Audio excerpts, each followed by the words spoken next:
High voltage Cooch Behar Mathabhanga সভা থেকে আজ নিশীথ প্রামাণিককে নিশানা করেছেন মমতা বন্দ্যোপাধ্যায়। কেন্দ্রীয় স্বরাষ্ট্র প্রতিমন্ত্রী দেশের লজ্জা, মাথাভাঙা সভা থেকে 60 ডেপুটিকে আক্রমণ মমতার।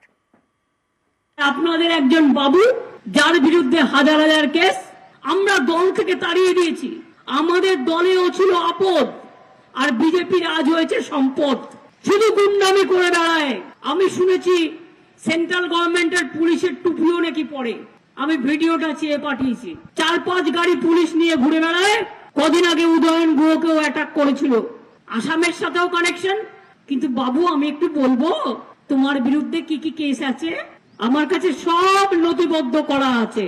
তুমি আজকে নাকি স্বরাষ্ট্র হোম মিনিস্টার। লজ্জা লজ্জা লজ্জা। গণতন্ত্র কলঙ্কিত হয়েছে। কেন আপনাদের এখানে আর রাজবংশী লোক ছিল না? পাল্টা দিয়েছেন নিশীথ প্রামাণিকও। রাজবংশী যুবক কেন্দ্রীয় মন্ত্রী হয়েছেন, মমতার পাল্টা কটাক্ষ নিশীথের।